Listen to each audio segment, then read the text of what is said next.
ओम शांति। आज 28 दिसंबर 2024 के बाबा के अनमोल मधुर महावाक्य सुनेंगे। आज की मुरली में बाबा ने बहुत सुंदर तरीके से 3 मत को स्पष्ट किया है। एक है ईश्वरीय मत, दूसरा है दैवी मत और तीसरी है मनुष्य मत।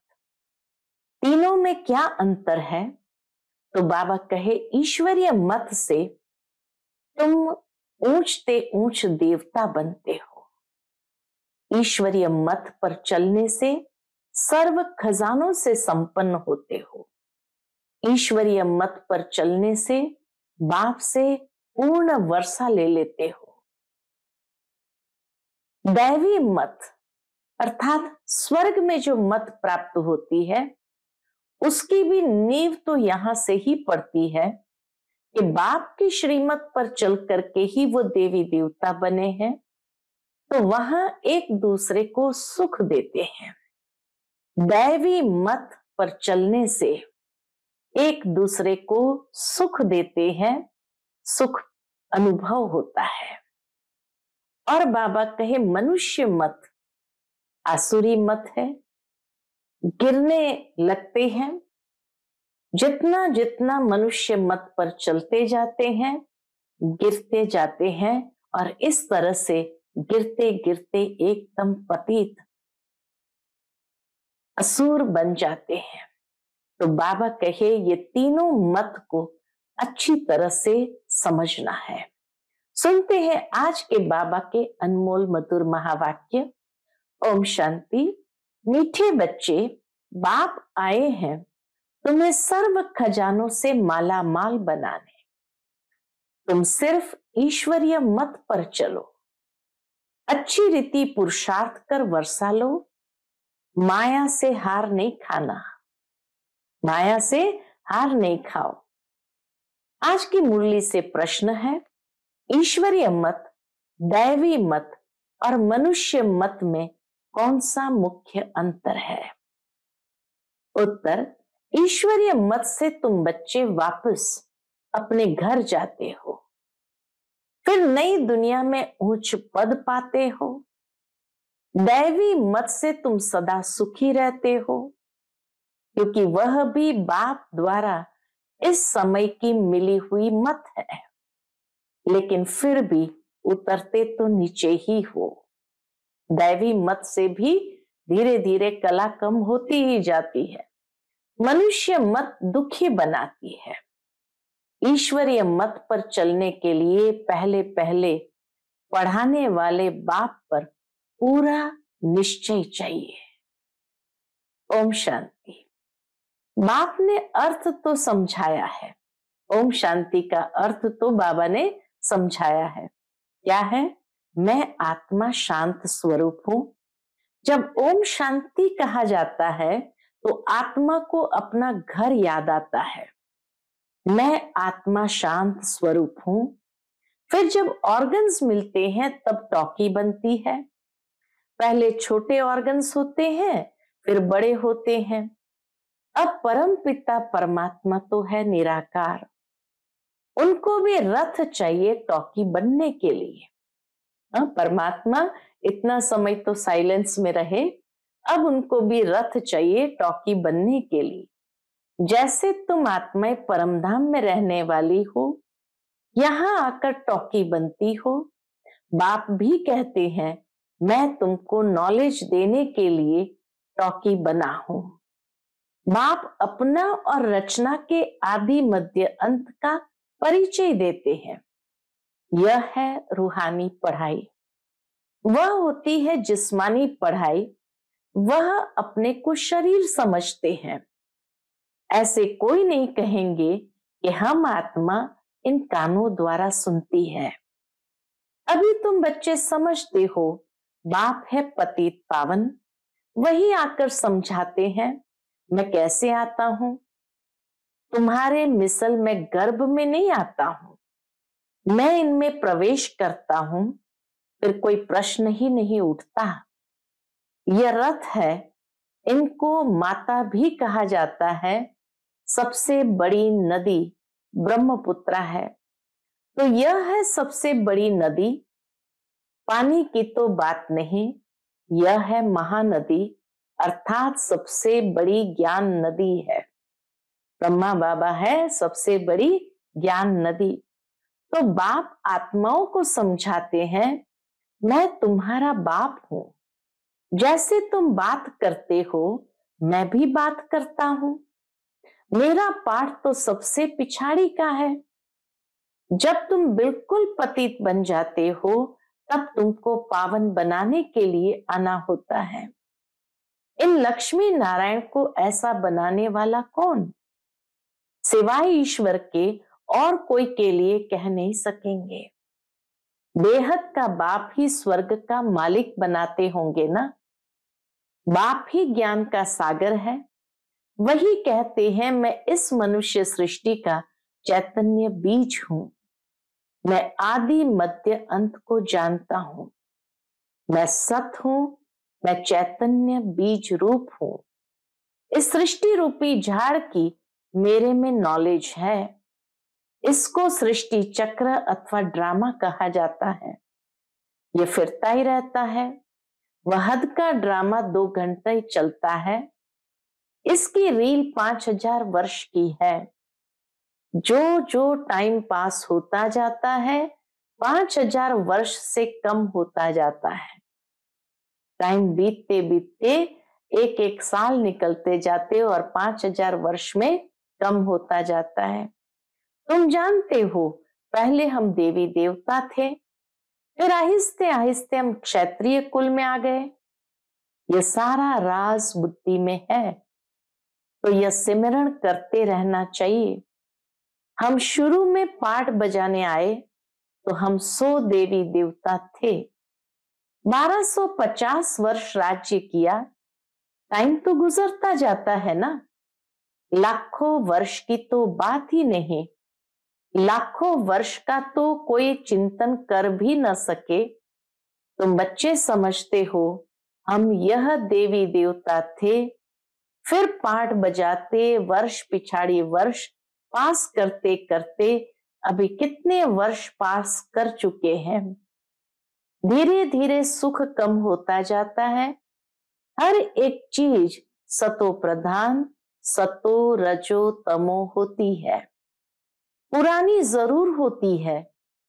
यह फिर है बेहद की बात। यह सब बातें अच्छी रीति बुद्धि में धारण कर फिर औरों को समझाना है। सब तो एक जैसे नहीं होते, जरूर भिन्न भिन्न रीति समझाते होंगे। चक्र समझाना सबसे सहज है। ड्रामा और झाड़ दोनों मुख्य चित्र है। कल्प वृक्ष नाम है ना। कल्प की आयु कितने वर्ष की है ये कोई भी नहीं जानते। मनुष्य की अनेक मत है। कोई क्या कहेंगे, कोई क्या कहेंगे। अभी तुमने अनेक मनुष्य मत को भी समझा है और एक ईश्वरीय मत को भी समझा है। कितना फर्क है। ईश्वरीय मत से तुमको फिर से नई दुनिया में जाना पड़े और कोई के भी मत से, दैवी मत व मनुष्य मत से वापस नहीं जा सकते। एक ईश्वरीय मत से ही हम वापस घर जाएंगे और फिर नई दुनिया में आएंगे। दैवी मत से तुम उतरते ही हो। सतयुग में दैवी मत से भी धीरे धीरे कला कम होती जाती है। तो बाबा कहे दैवी मत से भी तुम नीचे उतरते ही हो, क्योंकि कला कम होती जाती है। आसुरी मत से भी उतरते हो, परंतु दैवी मत में सुख है, आसुरी मत में दुख है। दैवी मत भी इस समय बाप की दी हुई है, इसलिए तुम सुखी रहते हो। बेहद का बाप कितना दूर दूर से आते हैं। मनुष्य कमाने के लिए बाहर जाते हैं। जब बहुत धन इकट्ठा होता है तो फिर आते हैं। बाप भी कहते हैं, मैं तुम बच्चों के लिए बहुत खजाना लेके आता हूं, क्योंकि जानता हूं तुमको बहुत माल दिए हुए थे, वह सब तुमने गंवा दिए हैं। तुमसे ही बात करता हूं। तुमने सब गंवा दिया। बाबा कहे मैं बात भी तुमसे ही करता हूं, जिन्होंने प्रैक्टिकल में गंवाया है। 5000 वर्ष की बात तुमको याद है ना? कहते हैं हाँ बाबा, 5000 वर्ष पहले आपसे मिले थे, आपने वर्षा दिया था। अब तुमको स्मृति आई है, बरोबर बेहद के बाप से बेहद का वर्षा लिया था। बाबा, आपसे नई दुनिया की राजाई का वर्षा लिया था। बच्चे बाबा से कहते, बाबा आपसे नई दुनिया की राजाई का वर्षा लिया था। अच्छा, फिर पुरुषार्थ करो। ऐसे नहीं कहो बाबा माया के भूत ने हमको हरा दिया। देह अभिमान के बाद ही तुम माया से हारते हो। देह अभिमान के बाद ही हार खाते हो। लोभ किया, रिश्वत खाई, लाचारी की बात और है। बाबा जानते हैं लोभ के सिवाय पेट पूजा नहीं होगी। अर्जा नहीं, भल खाओ परंतु कहां फंस नहीं मरना, फिर तुमको ही दुख होगा। कर्म का हिसाब किताब तो है, चाहे रिश्वत लिया, लाचारी है, लोभ के वशीभूत होकर के लिया, लेकिन बाबा कहे जब फंस मरते फिर भी तुमको ही दुख होगा। पैसा मिलेगा, खुश हो जाएंगे। कहा पुलिस ने पकड़ लिया तो जेल में जाना पड़ेगा। ऐसा काम ही नहीं करो। लोभ के वश ऐसा कोई काम ही नहीं करो, उसका फिर रिस्पॉन्सिबल मैं नहीं हूं। बाबा कहे लोभ लालच वश रिश्वत खाई तो बाबा रिस्पॉन्सिबल नहीं है। पाप करते हैं तो जेल में जाते हैं, वहां तो जेल आदि होता नहीं। तो ड्रामा के प्लान अनुसार जो कल्प पहले तुमको वर्षा मिला है, 21 जन्म लिए वैसे ही फिर लेंगे। सारी राजधानी बनती है, गरीब प्रजा, शाहूकार प्रजा, परंतु वहां दुख होता नहीं। वहां भले अंतर है, गरीब प्रजा शाहूकार प्रजा, परंतु वहां दुख नहीं होता है, या ये भेद दुखी नहीं करता है। ये बाप गारंटी करते हैं। सब एक समान तो बन न सके। सूर्यवंशी चंद्रवंशी राजाई में सब चाहिए ना। बच्चे जानते हैं कैसे बाप हमको विश्व की बादशाही देते हैं, फिर हम उतरते हैं। स्मृति में आया ना, स्कूल में पढ़ाई स्मृति में रहती है ना, यहाँ भी बाप स्मृति दिलाते हैं। ये रूहानी पढ़ाई दुनिया भर में और कोई पढ़ा न सके। गीता में भी लिखा हुआ है मन मना भव, इसको महामंत्र, वशीकरण मंत्र कहते हैं, अर्थात माया पर जीत पाने का मंत्र। माया जीते जगत जीत। माया 5 विकारों को कहा जाता है। रावण का चित्र बिल्कुल क्लियर है। 5 विकार स्त्री में है, 5 विकार पुरुष में। इनसे गधा अर्थात टट्टू बन जाते हैं, इसलिए रावण के सिर पर गधे का ताज होता है। तो बाबा कहे इनसे गधा अर्थात टट्टू बन जाते हैं, इसलिए ऊपर में गधे का शीश देते हैं। अभी तुम समझते हो, ज्ञान बिगर हम भी ऐसे थे। बाप कितना रमणीक रीति बैठ पढ़ाते हैं। वह है सुप्रीम टीचर। उनसे जो हम पढ़ते हैं वह फिर औरों को सुनाते हैं। पहले तो पढ़ाने वाले में निश्चय कराना चाहिए। बोलो बाप ने हमको ये समझाया है, अब मानो न मानो, ये बेहद का बाप तो है ना।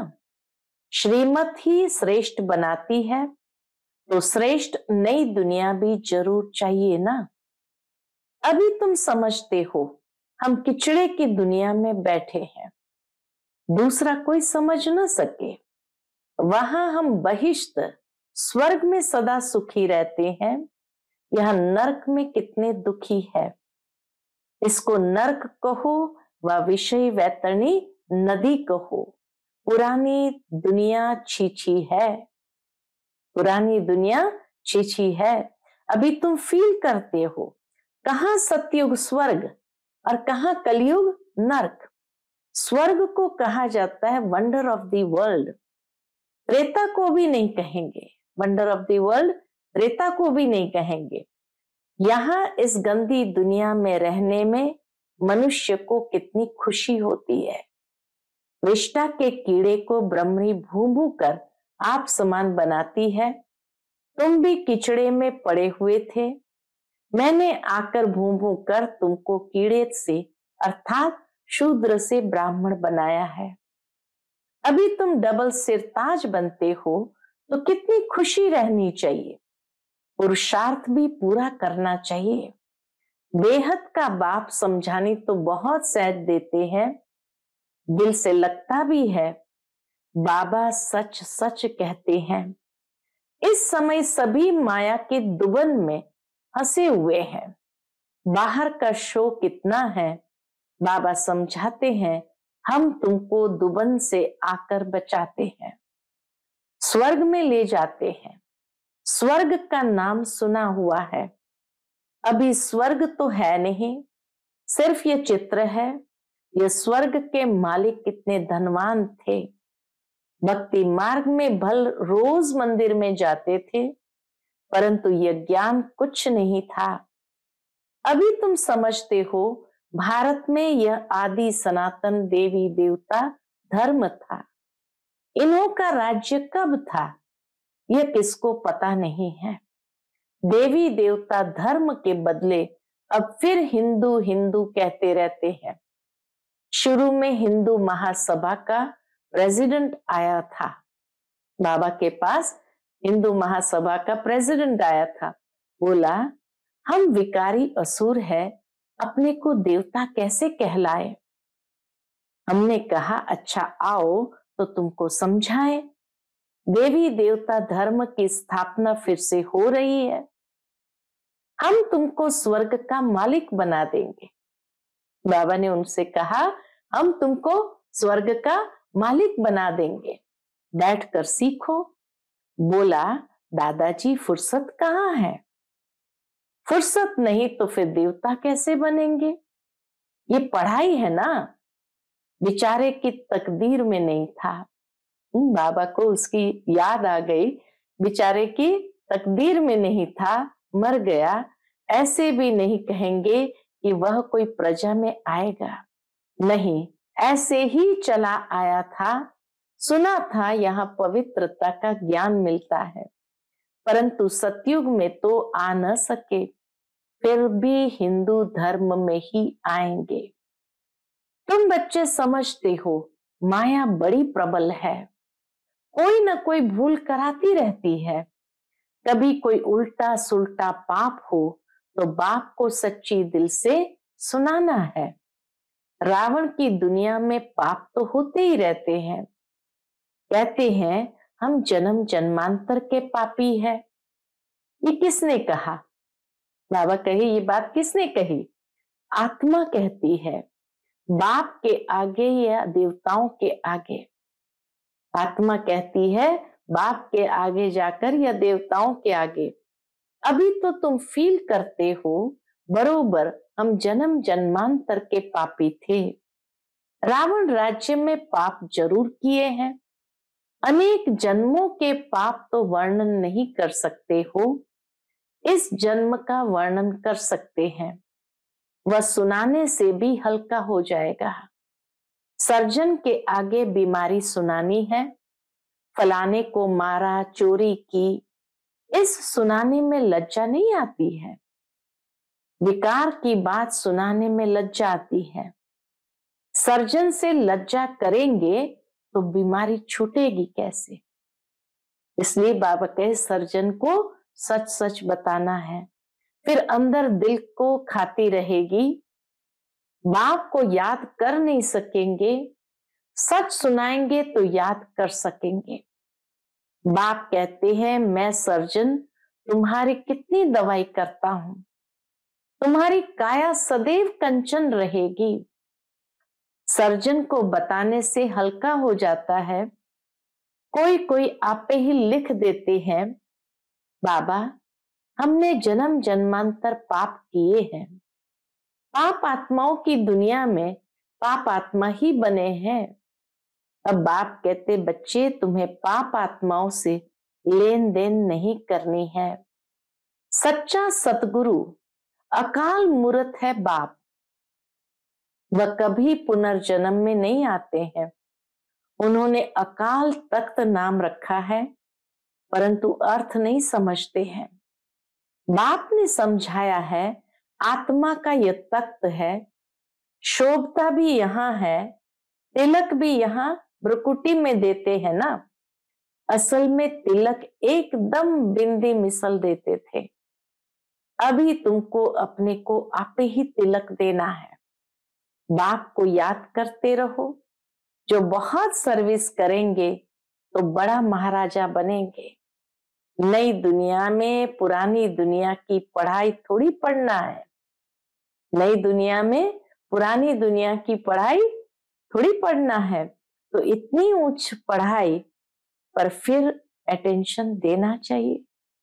बाबा इतनी ऊंची पढ़ाई पढ़ाते हैं तो बाबा कहे उस पर अटेंशन देना चाहिए। यहाँ बैठते हैं तो भी कोई का बुद्धि योग अच्छा रहता है, कोई का कहाँ कहाँ चला जाता है। कोई 10 मिनट लिखते हैं, कोई 15 मिनट लिखते हैं। जिसका चार्ट अच्छा होगा उनको नशा चढ़ेगा। बाबा इतना समय हम आपकी याद में रहे, 15 मिनट से जास्ती तो कोई लिख नहीं सकते। बुद्धि इधर उधर भागती है। अगर सब एक रस हो जाए तो फिर कर्मातीत अवस्था हो जाए। बाप कितनी मीठी मीठी लवली बातें सुनाते हैं। ऐसे तो कोई गुरु ने नहीं सिखाया। गुरु से सिर्फ एक थोड़ी सीखेगा, गुरु से तो हजारों सीखे ना। सतगुरु से तुम कितने सीखते हो? यह है माया को वश करने का मंत्र। बाबा की याद है माया को वश करने का मंत्र। माया 5 विकारों को कहा जाता है। धन को संपत्ति कहा जाता है। लक्ष्मी नारायण के लिए कहेंगे इन्हों के पास बहुत संपत्ति है। लक्ष्मी नारायण को कभी माता पिता नहीं कहेंगे। आदि देव आदि देवी को जगत पिता जगत अम्बा कहते हैं। इनको नहीं, लक्ष्मी नारायण को नहीं। यह स्वर्ग के मालिक है।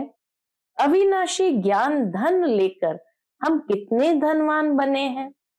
अम्बा के पास अनेक आशाएं लेकर जाते हैं। लक्ष्मी के पास सिर्फ धन के लिए जाते हैं और कुछ नहीं। तो बड़ी कौन हुई ये किसको भी पता नहीं। अम्बा से क्या मिलता है, लक्ष्मी से क्या मिलता है। लक्ष्मी से सिर्फ धन मांगते हैं। अम्बा से तुमको सब कुछ मिलता है। अम्बा का नाम जास्ती है क्योंकि माताओं को दुख भी बहुत सहन करना पड़ा है, तो माताओं का नाम जास्ती होता है।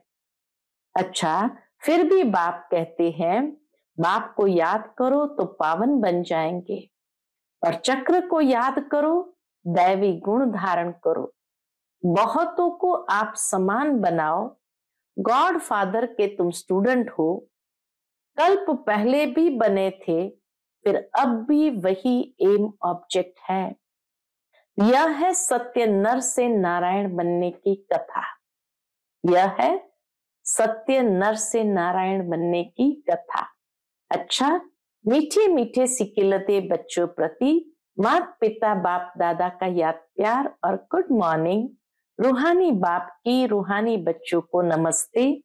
हम सब रूहानी बच्चों की रूहानी माता पिता बाप दादा को याद प्यार, गुड मॉर्निंग और नमस्ते नमस्ते। शुक्रिया बाबा, शुक्रिया।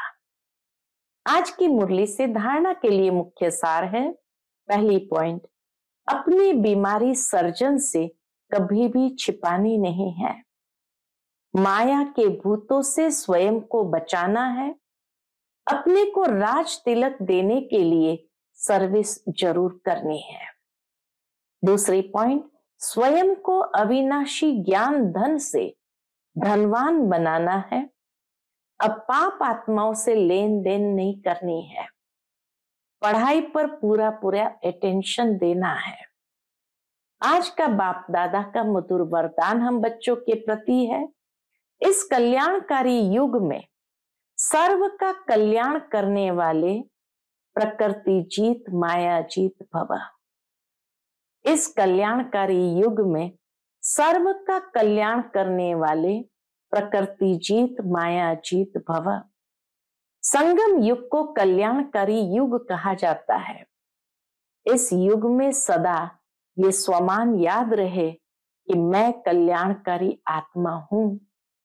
मेरा कर्तव्य है पहले स्व का कल्याण करना, फिर सर्व का कल्याण करना। मनुष्य आत्माएं तो क्या, हम प्रकृति का भी कल्याण करने वाले हैं, इसलिए प्रकृति जीत माया जीत कहलाते हैं। जब आत्मा पुरुष प्रकृति जीत बन जाती है तो प्रकृति भी सुखदाई बन जाती है। प्रकृति व माया की हलचल में आ नहीं सकते, उन्हों पर अकल्याण के वायुमंडल का प्रभाव पड़ नहीं सकता।